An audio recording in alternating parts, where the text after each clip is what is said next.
পড়নাওয়ালা YouTube channel পক্ষ থেকে সবাইকে অসংখ্য ধন্যবাদ। আশা করি তোমরা সবাই ভালো আছো এবং ভালোভাবে পড়াশোনা করছো। তোমার দেখো আমাদের সিডিপির তোমার এটা হচ্ছে ইভিএস এর যে আমরা এটা কম্পিটিটিভ সিটা শুরু করছি। আজকে আমরা আলোচনা করব তোমার হচ্ছে ইকোলজি ও and ecosystem of and food চেনের আন্ডারে যে কয়েকটা রিলেটেড টপিকগুলো আছে সেগুলো আলোচনা করব। আগের দিন আমরা আলোচনা এনার্জি ফ্লো সেটা আলোচনা করেছি। আজকে আমরা আলোচনা করব পুষ্টিতর বা ট্রফিক লেভেল। দেখো তো আমি বলেছিলাম বারবার যে আগের দিন বলেছিলাম যে এটা তোমার সিলেবাসে নেই, কিন্তু এই যে topic ecology and ecosystem food chain এর মধ্যে এগুলো আছে যেগুলো একসঙ্গে খুব রিলেটেড এবং ইম্পর্ট্যান্ট। এগুলো পরীক্ষা থেকে আসার সম্ভাবনা আছে। ঠিক আছে, দেখো তোমাদের ডিসেম্বরে প্রাইমারি হওয়ার সম্ভাবনা আছে এবং যদি এখন নোটিশ আসেনি তবু তোমরা বলছি আমি পড়ে যাও কন্টিনিউ ভাবে একটা নির্দিষ্ট টাইম দিয়ে। এবং আমি তোমাদের পুরো সিলেবাসটা কমপ্লিট করাবো 2 ডিসেম্বরের মধ্যে আগে, যাতে তোমাদের যদি পাই যে ছুটিটা চলে আসে তাহলে তোমাদের একটা সিলেবাস কমপ্লিট থাকে। ঠিক আছে, আর যদিও কি করা হয় তাহলে তোমার একটা পার ডে টাইম দিয়ে পড়ো। ঠিক আছে, তা শুরু করে যাক। আজকে আমরা পড়বো পুষ্টিস্তর বা ট্রফিক লেভেল। ঠিক আছে, পুষ্টিস্তর বা ট্রফিক লেভেল কাকে বলে? গ্রিক শব্দ ট্রফো কথাটির অর্থ হলো খাদ্যের যোগান। তাহলে গ্রিক শব্দ ট্রফো কথাটির অর্থ হলো খাদ্যের যোগান। সুতরাং ট্রফিক লেভেল বলতে খাদ্যের যোগান সংক্রান্ত স্তর বা বাস্তুতন্ত্রের মধ্যে পুষ্টির ক্রমপর্যায় অনুসারে পুষ্টির স্তরকে বোঝায়। যেটা বুঝতে পারছো, মাথা ঢুকে নিয়ে আশা করি আমি ভালো বুঝেছি। বলছে খাদ্যের যোগান। খাদ্যের যোগান মানে ধরো আমরা বলছি খাদ্য, খাদ্য কাকে বলে? খাদ্য, খাদ্য এখানে কি তোমরা এখানে দেখা পাচ্ছ, এখানে উদ্ভিদ আছে, ঘাস আছে। ঘাসটা কি খাচ্ছে? তোমার খরগোশ খাচ্ছে। এখানে উদ্ভিদটা হচ্ছে কি খাদ্য, আর খরগোশটা হচ্ছে খাদক। খাদক, ঠিক আছে, খরগোশটা খাদক। সেরকম সাপের ক্ষেত্রে কি হয়? সাপ এখানে তখন সাপের ক্ষেত্রে কি হবে? খরগোশটা কি হবে? খাদ্য হয়ে যাবে এবং সাপটা কি হবে? খাদক হয়ে যাবে। আবার বাজ পাখির ক্ষেত্রে কি হবে?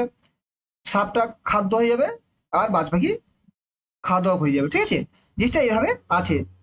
এবার দেখো জিনিসটা বলছি তোমাদের, কি বলছে যে খাদ্যের যোগান। খাদ্যের যোগান মানে ধরো এই যে আমি যদি র্যাবিটের বলি, র্যাবিট মানে এইটা বলি তোমার, যদি খরগোশে বলে খাদ্যের যোগান কি ঘাস এগুলো, তাহলে খাদ্যের যোগান সুতরাং যে স্তরে খাদ্যের যোগান দেয় সেই প্রতিটি স্তরকে একটা একটা টপিক লেভেল বলে। ধরো এই যে এখানে এই যে সবুজ উদ্ভিদের এই যে স্তরটা, এখান থেকে যাত্রা এই যে স্তরটা আছে পুরোটা এখান থেকে, আর এই যে যে উৎপাদক, এটা যে আমি উৎপাদক বলি, পডুস ইংলিশে আছে উৎপাদক। উৎপাদক খাদ্যের যোগান, কার খাদ্যের যোগান? এখানে র্যাবিটের মানে খরগোশের খাদ্যের যোগান। তাহলে উৎপাদক স্তরটা গেলে একটা একটা টপিক লেভেল, এটা একটা টপিক মানে খাদ্য স্তর বা পুষ্টি স্তর, একটা পুষ্টি স্তর বা টপিক লেভেল। ঠিক আছে, তাহলে এই একটা পুষ্টি স্তর বা টপিক লেভেল কার? এটা হচ্ছে খরগোশের টপিক লেভেল এইটা। তাহলে এটা, তাহলে এটা একটা পুষ্টি স্তর। সেরকম যদি ধরি আমি, সাপ কাদের খায়? সাপ খরগোশের খাচ্ছে। তা এটা কার কার খাদ্য স্তর হচ্ছে? সাপের খাদ্যস্তর হচ্ছে এইটা, সাপ যাদের খাচ্ছে। মানে এগুলো না থাকলে সাপ পুরো মারা যাবে। এখানে শুধু খরগোশ নয়, আমরা খাদ্য জালের সময় পড়েছিলাম খরগোশ যদি সাপের যে ব্যাং হতে পারে সেখানে যে আছে ওই লেভেলে যে পুষ্টিস্তর যে না থাকে সাপ বেঁচে থাকতে পারবে না। সে বলছে এই একটা খাদ্য, দেখো এখানে খরগোশ আছে, খরগোশ কে খায়? সাপ খায়। তাহলে এটাও একটা টপিক লেভেল, প্রাইমারি কনজিউমার। এটা হচ্ছে টপিক লেভেল 2। তাহলে আমরা যেটা 1 ধরি, খাদ্যস্তর যে পুষ্টি 1 ধরি, এটা পুষ্টিস্তর 2। তাহলে সাপের কে খায়? বাদ বাকি এটা পুষ্টিস্তর 3। এটা কবে? এটা 4 বা 4। তাহলে এখানে কটা পুষ্টিস্তর আছে? 4টা আছে। মানে প্রতিটি স্তরে খাদ্যের পুষ্টির যোগান দেয়। মানে এখানে যদি খরগোশের পুষ্টির যোগান কোথা থেকে আসে? তোমার খরগোশের পুষ্টির যোগান আছে এই ঘাস থেকে, উদ্ভিদ থেকে। আবার যদি বলি সাপের পুষ্টির যোগান কোথা থেকে আসে, তো সাপের পুষ্টির যোগান আসে খরগোশ থেকে। আবার যদি বলি বাজ পাখির পুষ্টির যোগান কোথা থেকে আসে? সাপ থেকে। তাহলে বলছি পুষ্টির যোগান দেয় যে বলে খাদ্যের যোগান। টপিক লেভেল বলতে খাদ্যের সংগ্রহ যোগান বা বাস্তুতন্ত্রের পুষ্টির ক্রমপর্যায় অনুসারে পুষ্টির স্তরগুলোকে বোঝায়। মানে পুষ্টি স্তর দেখো, একটা স্তর, দুটা স্তর, তিনটা স্তর, চারটা স্তর। তাহলে আমরা যদি টপিক লেভেলের সর্বোচ্চ স্তরে কই আছে? শব্দ স্তরে আছে বাজ পাখি। ঠিক আছে, আর নিম্ন স্তরে কি আছে? সবুজ উদ্ভিদ বা উৎপাদক। তাহলে বুঝতে পারছো, তাহলে প্রতিটা মানে পুষ্টি স্তরকে এই যে একটাকে পুষ্টি স্তর বলা হয়। এই যে একটা এই এখানে একটা আছে খরগোশের একটা পুষ্টি স্তর, সবুজ উদ্ভিদ একটা পুষ্টি স্তর, তারপরে সাপ একটা পুষ্টি স্তর, আর সর্বোচ্চ স্তরে কি আছে? বাজ পাখি। ভালো গেছে, তাহলে এখানে কটা পুষ্টি স্তর আছে? 4টা পুষ্টি স্তর বা টপিক লেভেল।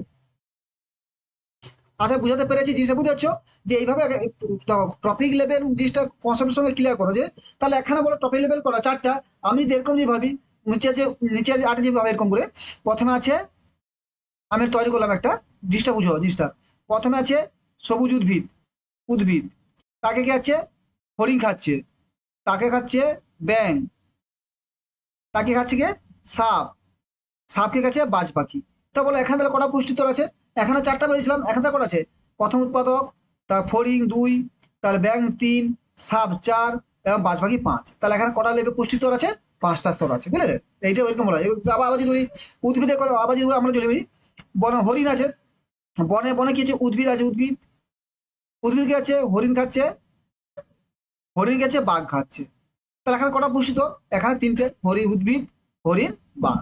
এইরকম যেমন চেন আছে তেমনই চলবে, ঠিক আছে, পুষ্টিস্তর থাকবে, ঠিক আছে। তাহলে যেমন কি এখানে যথা এক নম্বর কি বলছে, উদ্ভিদ খাদ্যস্তর। এখানে আমি যে বলছিলাম উদ্ভিদ, যদি খাদ্যস্তরে প্রথম উদ্ভিদ থাকে সবসময় পুষ্টিস্তর সবসময় নিচে থাকবে, তোমার সবসময় হবে যে পুষ্টিস্তর সবসময় নিচে থাকে উদ্ভিদ থাকবে, উদ্ভিদ, উদ্ভিদ থাকলো। তারপরে কি থাকবে, গৌণ খাদক।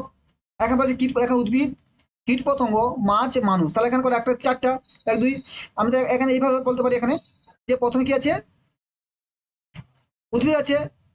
এখানে প্রথমে ধরো উদ্ভিদ হলো, উদ্ভিদ, ঠিক আছে, ছোট ছোট উদ্ভিদ, ছোট বড় সবুজ সবুজ উদ্ভিদ আছে, হ্যাঁ, সবুজ উদ্ভিদ।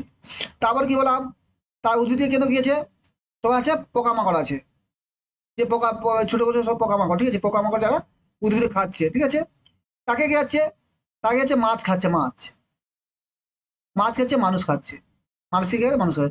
তাহলে এখানে কি হলো, এখানে এরা কি, এরা সবসময় নিচে যেসব উৎপাদক, উৎপাদক, তারপর কি প্রাথমিক খাদক,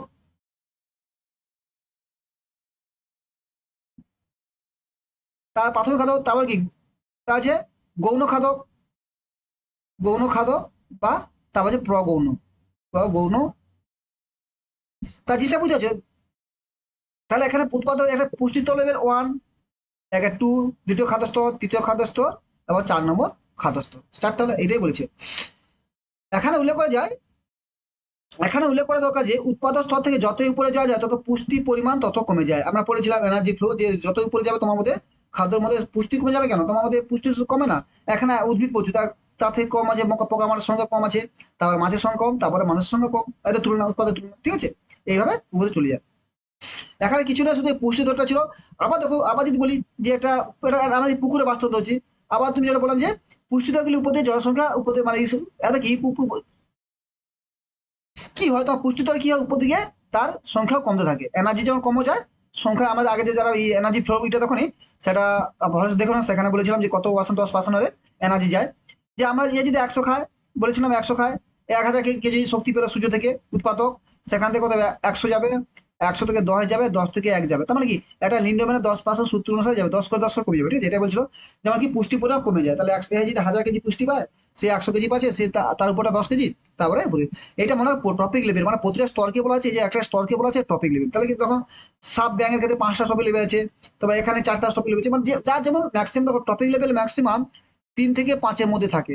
এই যে সাব ব্যাংক ফড়িং যেটা দেখেছিলাম তোমাদের, এই যে উদ্ভিদ, ফড়িং, ব্যাং, সাপ, বাজ বাকি, এটা সর্বোচ্চ, এখানে আর বেশি হয় না, 5 সর্বোচ্চ, 3 সর্বনিম্ন, 2 হতে পারে, 2 কি হতে হতে পারে, না 2 হয় না, 3 হবেই তোমার, 2 হতে পারে, কারণ উৎপাদক, খাদক আর গৌণ খাদক, প্রগৌণ খাদক, খাদক থাকবেই না, 2 হবে না, ঠিক আছে। কারণ উৎপাদক ডাইরেক্ট খাতে সে সর্বোচ্চ হবে না, কেন কখন মানুষ, হ্যাঁ এটা যদি হতে পারে তুমি একদিন করার জন্য, যে মানুষ উৎপাদক, ধরো একটা এখানে যেমন শাক হচ্ছে, শাক পালা, যে মানুষের শাক পালা খায়, শাক সবজি, সবজি যদি বলি এখানে উৎপাদক, আর মানুষ ডাইরেক্ট খেয়েছে, মানুষ কি সর্বোচ্চ, মানুষ থাকে কি হতে হয় সর্বোচ্চ উপর থাকে, সে ডাইরেক্ট এসে খেয়েছে, মানে এখানে উৎপাদক, ডাইরেক্ট খাদক, শেষ, এই এখন টপিক শেষ, ঠিক আছে। এখন দুটো টপিক হচ্ছে।